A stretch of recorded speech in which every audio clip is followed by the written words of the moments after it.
Hello and welcome back to Gaming Like It's 1979 here on Tea Leaves Programming. We are going to jump right back into The Fool's Errand. Now, in our last episode, I believe we finished the first part of the High Priestess puzzle, and we're getting down to the dregs here. We've completely finished 3 of our 5 sections of the game. And that means we're getting down to the puzzles that I don't like all that much. The major one, of course, or the major 2, are the Keys of Thoth and the sections of the High Priest puzzle where you input those keys, which involve a lot of careful mouse stuff. I don't know that I'm really feeling it today in terms of doing those. Let's see what we've got left and kind of go through it. Alright, so we have one of my least favorite types of puzzles, which are these, they're not quite ciphers. What do you call them? You press the buttons and they permutate these letters according to certain rules. And you're trying to turn them into the correct phrase. Now, I don't like this puzzle, even though I'm operating with the advantage of actually remembering what the phrase I'm looking for is, and I'm not going to say it, but it's in my memory. And so let's see if knowing that actually helps me. And actually, I wonder, is there any kind of clue? I don't think there is. There's no clue in this. I think the rhythm of the game, to refresh all of our memories, is that we're going to figure out this phrase through the puzzle, and then that phrase will appear in the text of the following, of the landing page of the next puzzle. All right. So I'm going to be hitting Command B to reset as we go through here. I think one of these buttons changes an existing... Okay, so this changes G's into into NU, right? So we've got HAG, and if I hit, it was 6 or 7, it was 7. The G becomes an NU. And then the other really important button here, there's at least one of them, 2 reverses the order of the letters. So we went from HAG to GAH. Is there another reversal there? I don't think so. Okay, that appears to do nothing. That's interesting. Let's figure out what that one does. All right. So 8 turns E's into spaces. I'm kind of tempted to get a pen and paper and write this down. Let me take some notes. I'm not going to put the notes on screen, but I'm old and I'm going to forget this if I don't write it down. So what did I say? I said 8 turns E into space. And 2 is a reverse, as far as we can tell. Let's test that theory, actually. Let's put a bunch of stuff here and then hit 2. That sure looks to me like it's reversing everything. And then I think we said...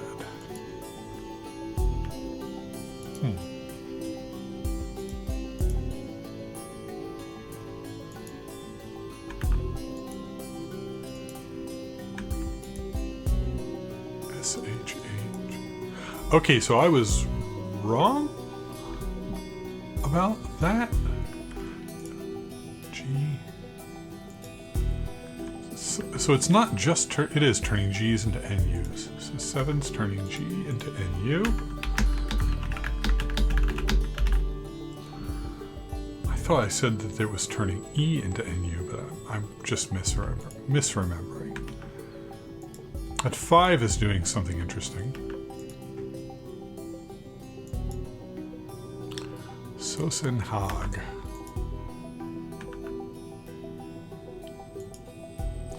He space S Hag and then an extra G. So 5 prepends he space S and appends G. Okay, so from my memory of the answer here, I will tell you that I know that 5 is going to be the last number we hit. Okay, looks like 1 also reverses. Yeah.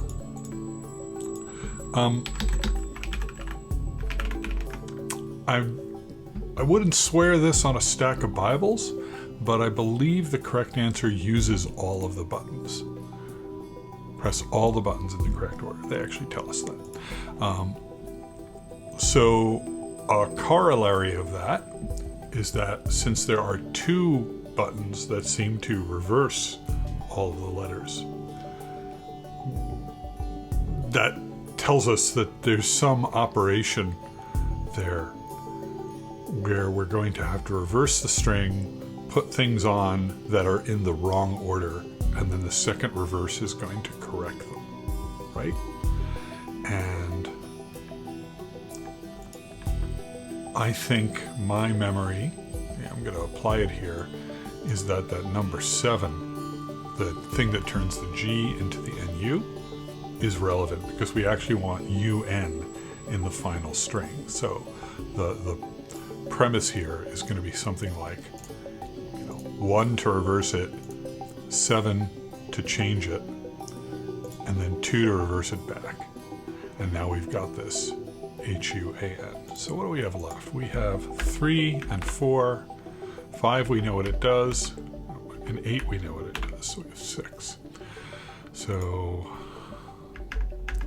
1, 7, 2. All right, so what does 3 do? 3 does a lot. We've still got that HUAN that we had before. So it looks like 3 prepends N and appends Tegna. Let's try something else just to make sure that that's correct. N Hag Tegna. All right. What does 4 do? Well, we still got our N Hag Tegna there, but it prepended. I'll write this down as we talk. Prepends OSEG.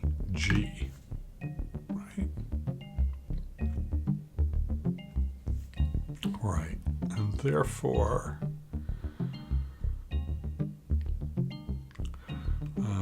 let's see what 6 does. 6, I bet, is going to involve a G now. Well, now I totally forgot what I was just looking at. 6. Osegenhag. We still have our Osegenhag in there, and we prepended HISE and appended TI.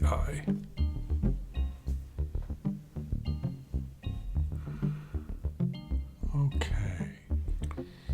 All right, so the question is,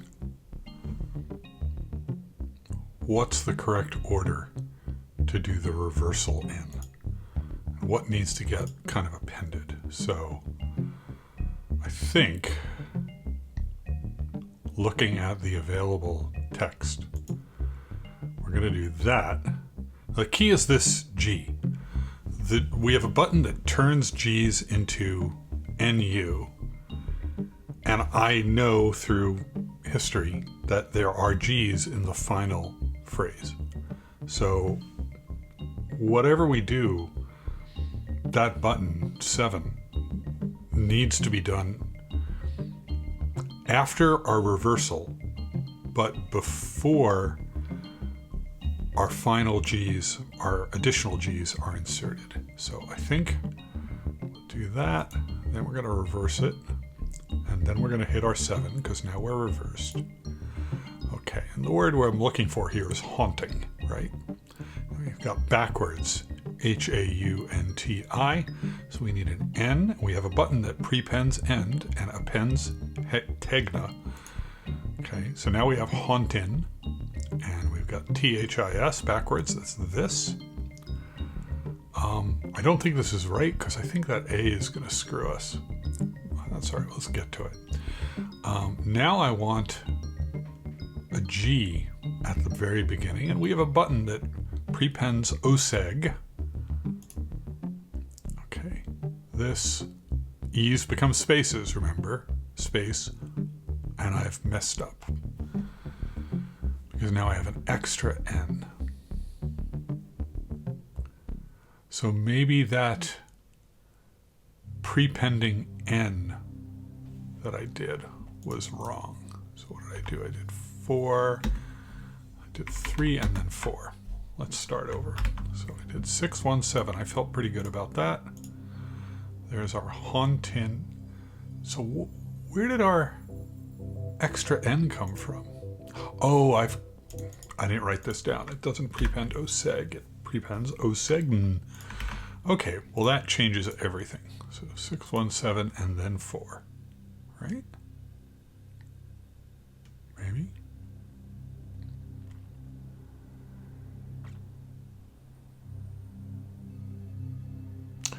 No, because that...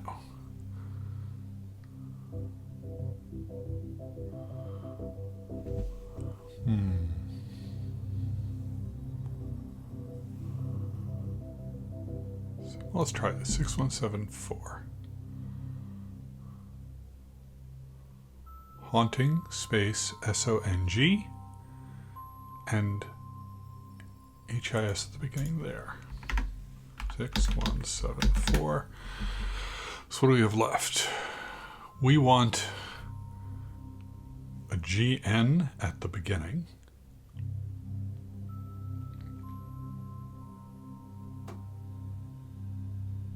And so we have a 3 will give us an N.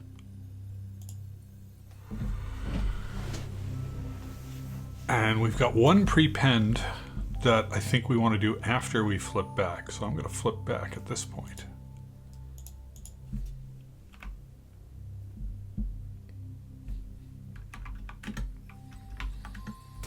Six, 1, 7, 3, 2.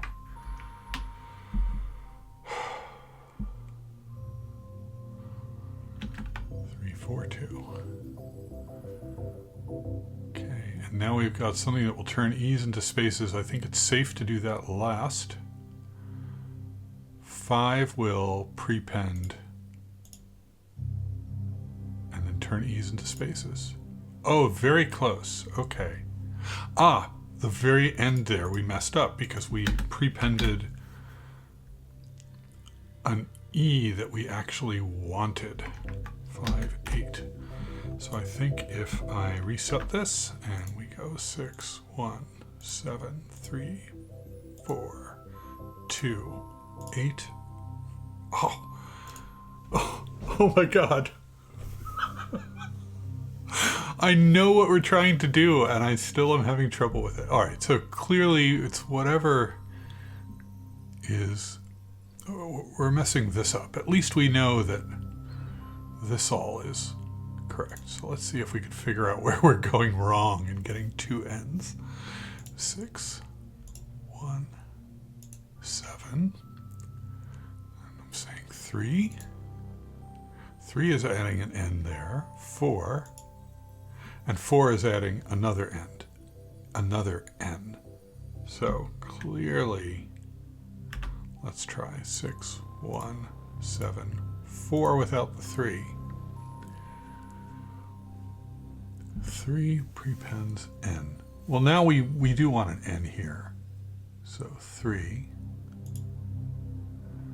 And then 2, 5, 8.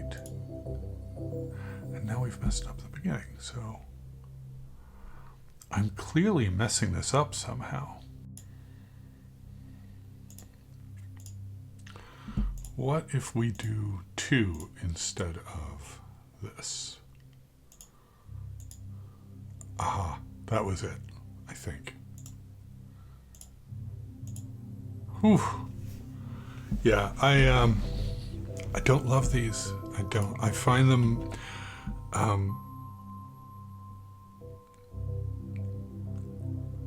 the way I got through most of these types of puzzles when playing the original game was through random clicking and like lucking into patterns and then rolling forward from there. So I don't love it. So here we have, this brought us to some text, a 2-page text with no game, no puzzle. We really are getting down to the dregs here. I saw this man carrying 10 wooden staffs. He sang this haunting song again and again. I shall never forget his awful words. What's justice? Is justice the one? Oh, it's this one.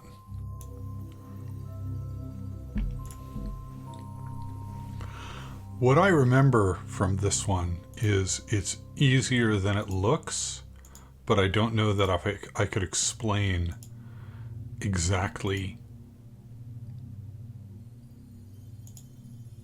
how I ended up doing it.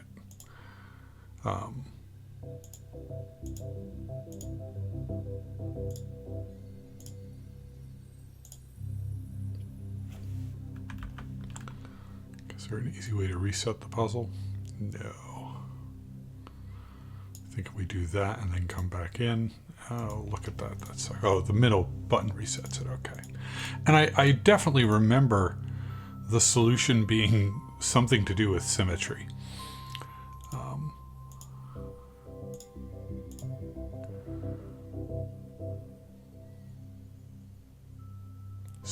So each button affects the things next to it. So if I click that, those are going to all turn into eyes. I think these 3, and then there'll be a button there and a button there. No. So clearly I don't really understand what it is that these buttons are doing, which is frustrating.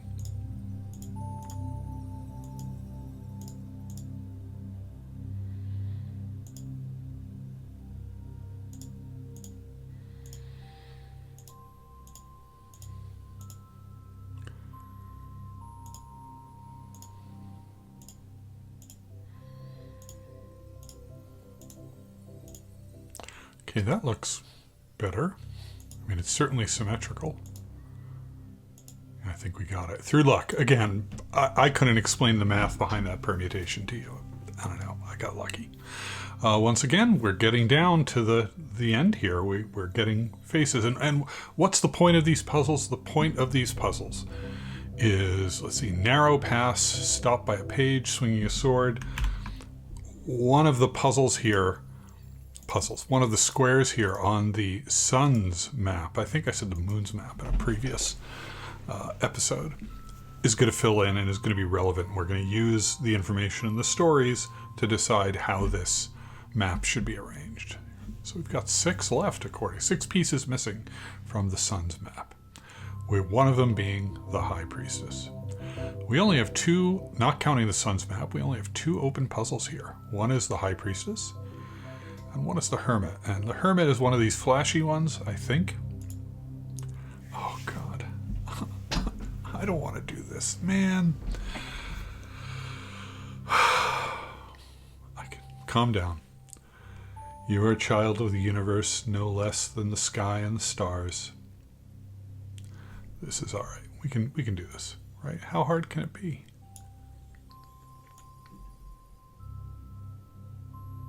It can be pretty hard. No.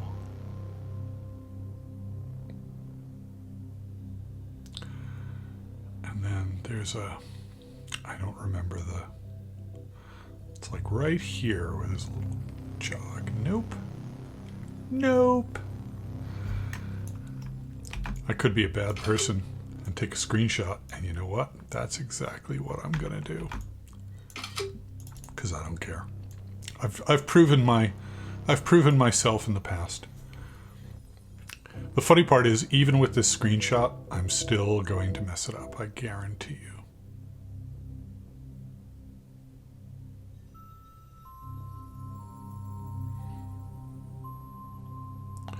This is like a test of, I guess, memory and, some amount of dexterity. But is it fun? That's the question. I guess there are people who enjoy this type of thing.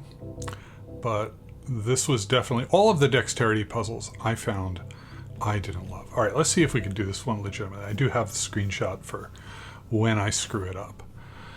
But there's a little jog here, then we go up to the corner, and then it's 1, 2, 3 down, and then another little jog, and then we're doing this. All right, we're gonna try and do it. Up to the corner, 1, 2, 3 down, like that, and then up, and that, and I don't remember how far down. I think I go, okay, I'm looking now at the, all right, so it is just down there. And now I believe it makes us do the whole thing. Guess what I'm doing? I'm taking a screenshot. I'm cheating my way through this. I'm sorry. It's either that or make you watch me struggle through it for even longer, which I don't want to do.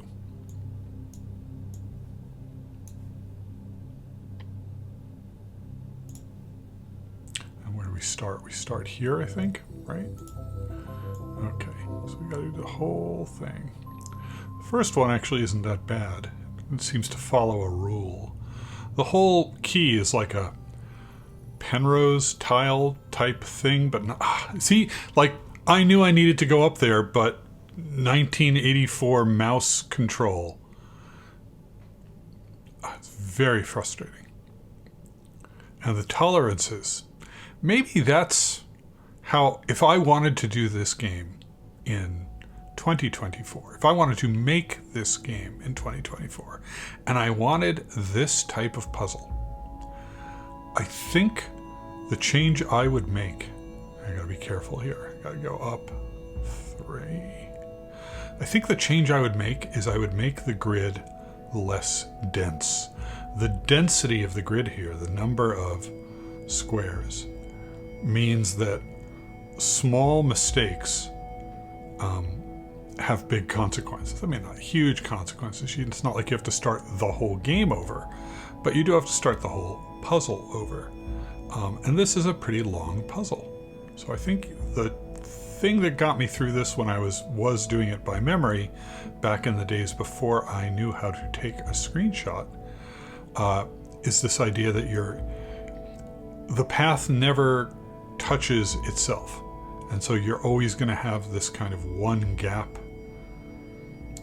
square gap, minimum 1 square gap between lines.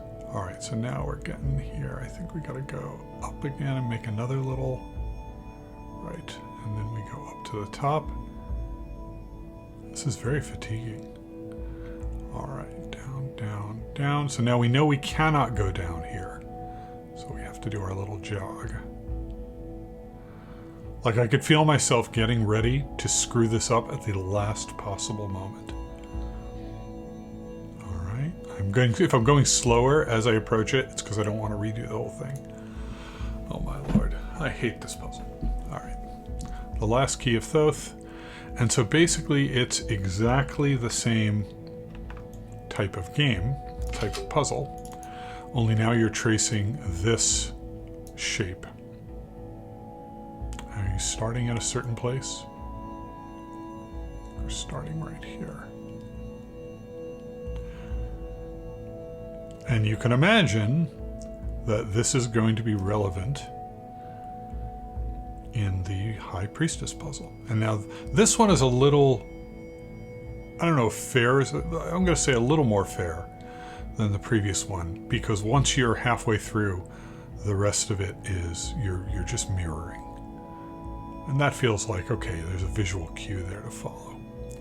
All right. Okay, the straight path. The next road was straight as an arrow. Let's go here. Is this straight? Yeah, there's the straight path. So I feel like the metagame one could have done with this. And every time I play this game, I play it every few years.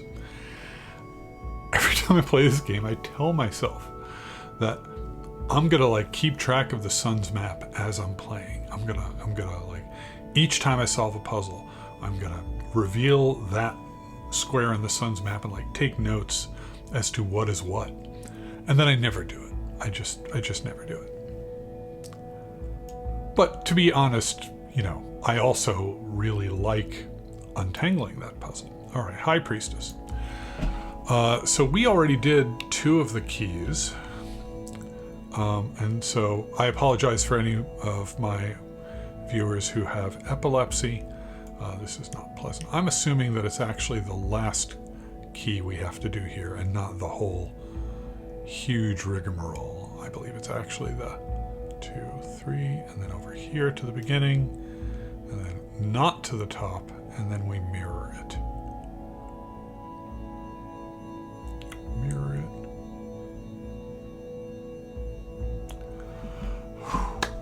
And now we have the Book of Thoth. What is our clue here? Oh my god. I cannot claim the Book of Thoth so easily. Thank you, High Priestess. She is a great... She's such a good antagonist because she doesn't actually have any presence in the game other than coming in and stopping you from solving puzzles, right? She's a great character for a puzzle game. Ooh, this is kind of grim. Take the blood of a man killed by 10 and smear it upon the weapon of an outnumbered warrior. All right, you know what? I'm going to do something a little unusual today, I think, which is I'm going to cut it here. We have now solved the High Priestess puzzle, which means this video that you're watching will be part 2 of the High Priestess. One of our commenters, Mark, observed that in our High Priestess quarantine zone, we did not actually solve the whole High Priestess puzzle. Well, now we have. And what's left, I hope, we've got 3 or 4 puzzles and then the sun's map. So I think this series, a lot of times my multi-part Let's Plays, I don't actually finish the game because I feel like I've shown you enough of the game and who needs to see the end. This one we're going to finish. So we're going to have this video, we're going to have the next video where we solve all of the puzzles except the sun's map, and then the finale will be getting through, and I hope to do it in one video, the entire sun's map. We'll see, maybe it'll be a 62-hour video if things go poorly. Thank you for joining me on this Fool's Errand journey. I'll see you soon. This has been Tea Leaves Programming, gaming like it's 1979. Thanks for watching.